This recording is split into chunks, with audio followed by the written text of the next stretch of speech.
Hello दोस्तों, study के runway channel पर आप सभी का स्वागत है। आज की इस वीडियो में हम संख्याओं को आरोही और अवरोही क्रम में लिखना सीखेंगे। सबसे पहले समझते हैं कि आरोही क्रम कहते किसे हैं। तो आरोही क्रम मीन्स होता है बढ़ते हुए क्रम में।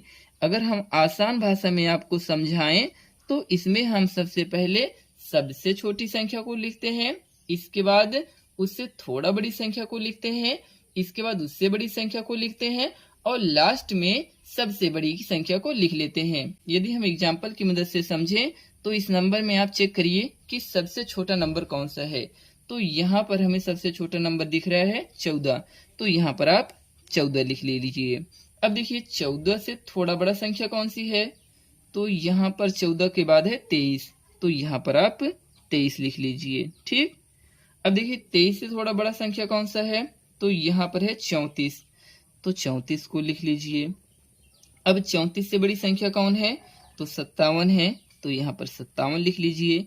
अब देखिए 57 से थोड़ी बड़ी संख्या कौन है, तो यहाँ पर है 68, तो 68 को लिख लीजिए। अब आप चेक कर लीजिए कि 68 से बड़ी संख्या कौन है, तो यहाँ पर है 76, तो यहाँ पर आप 76 को लिखिए। अब देखिए 76 से भी थोड़ी बड़ी संख्या कौन है, तो यहाँ पर आपको 89 नजर आ रहा है, तो 89 को लिख लीजिए। अब देखिए लास्ट में सबसे बड़ी संख्या कौन सी है, तो यहाँ सीधा दिख रहा है 198, तो यहाँ पर आप 198 को लिख लीजिए। तो यहाँ पर हमने जो है संख्याओं को आरोही क्रम में लिख लिया है। यहाँ पर आप देख सकते हैं कि बढ़ते हुए क्रम में लिखा गया है। अब यदि बात करें कि संख्याओं को आप अवरोही क्रम में कैसे लिखते हैं, तो बहुत आसान ट्रिक आपको बता रहे हैं दोस्तों। बस आप वीडियो को ध्यान से अंत तक देखिएगा। आपको कुछ भी नहीं करना है। यदि आपने आरोही क्रम लिख लिया है तो अवरोही क्रम में कोई टेंशन नहीं है। इसमें हम क्या करते हैं, सबसे पहले सबसे बड़ी संख्या को लिखते हैं। तो सबसे बड़ी संख्या 198 है, तो 198 को लिखिए।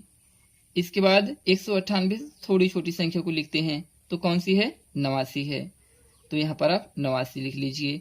देखिए दोस्तों, बस आपको आरोही क्रम का उल्टा कर देना है, यानी कि इसके विपरीत इस तरीके से लिख लेना है।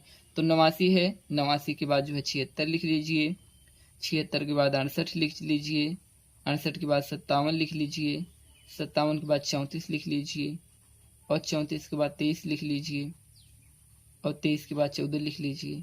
बस इसी को आप उलट देंगे तो इसका अवरोही क्रम हो जाएगा। ठीक है, आई होप कि आपने संख्याओं को आरोही और अवरोही क्रम में लिखना बहुत ही अच्छे तरीके से सीख लिया है। वीडियो अच्छी लगी हो तो प्लीज चैनल को लाइक करके सब्सक्राइब भी कर दीजिए इसी तरह की इंफॉर्मेटिव वीडियो देखने के लिए। Thanks for watching my video. Take care, bye bye.